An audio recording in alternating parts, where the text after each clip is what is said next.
পটলের ফুল ছোঁয়াবেন। এটা করার জন্য প্রথমে যেটা করবেন সেটা হচ্ছে একটি পুরুষ ফুল আপনি নিয়ে নেবেন প্রথমে, এবং এই যে মেয়ে ফুলগুলো আছে ওই মেয়ে ফুলগুলোর উপরে আপনার 3বার করে ছোঁয়াবেন। আসসালামু আলাইকুম। আলহামদুলিল্লাহ, এবারের বছরে পটলটা অনেক ভালো হয়েছে। এবং যারা পটল চাষি ভাই এবং বোনেরা আছেন, তো আপনাদের একটা আধুনিক টেকনিক শিখিয়ে দিই।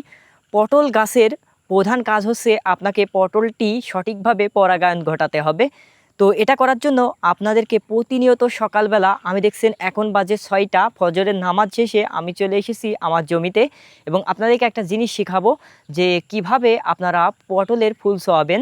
এটা করার জন্য প্রথমে যেটা করবেন সেটা হচ্ছে একটি পুরুষ ফুল আপনি নিয়ে নেবেন প্রথমে, এবং এই পুরুষ ফুলটা নেওয়ার পরে এর যে মুকুটগুলো রয়েছে এর চারিপাশটা আপনার যে ফুলের পাপড়ি আছে পাপড়িগুলো ফেলে দেওয়ার পরে এর ভিতরে একটি মুকুট আছে, এই মুকুটটিকে আপনাকে বের করতে হবে।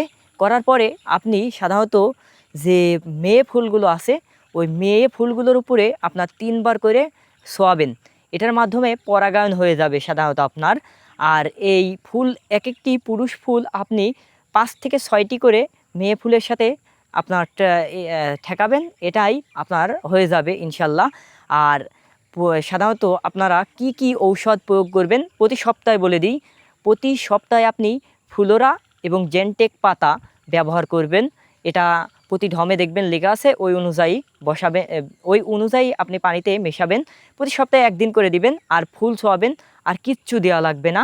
এবং যখন আপনার বয়স হয়ে যাবে গাছের, দেখবেন শেষ বেলায় তখন একটা আপনার বিশেষ করে একটি ভিটামিনের কথা বলে দিই, যেটা প্রচুর পরিমাণ গাছে ধরবে।